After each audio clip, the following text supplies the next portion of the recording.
Максаты бул жогорку соттон акыйкатты талап кылуу. 2022 жылдын март айында 13 жаштагы кыз зордукка кабылган.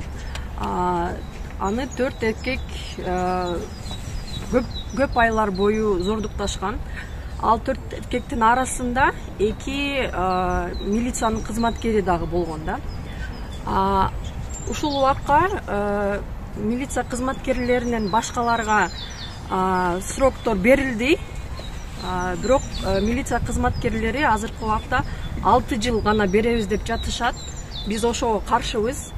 Жашы жете элек жаш балдарды, кыздарды, секелек кыздарды зордуктагандарга 6 жыл эмес, өмүр бою жаза берсин деп талап кылып жатабыз. Райондук соту 10 жылдан 15 жылда өкүм чыгарган. Бул бардыгыбызга маалым, бирок Бишкек шаардык соту жаңы жылды утурлай элдин баары майрамдап атканда бул өкүмдү кыскарткан. Бардыгыңыздарга маалым болгондой 9 жылдан 6 жыл деп.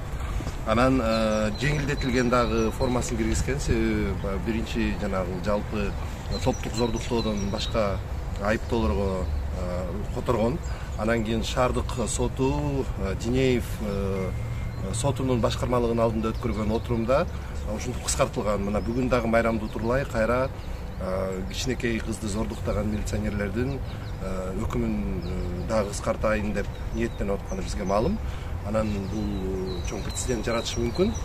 Себеби мындан ары дагы зордуктап аткан, зордуктай турган же ошого ниеттенип аткан инсандар мындай жазалоодон качып кетиши ыктымал. Андан кийин дагы 1 жылдык, былтыр мартта болгон окуя 1 жылдык СИЗОну эске алуу менен СИЗО бир күнү бир нечеге көбөйтүлөрү дагы маалым. Мындай жакын арада эле чыгып кетиши ыктымал. Бул өтө кооптуу маселе.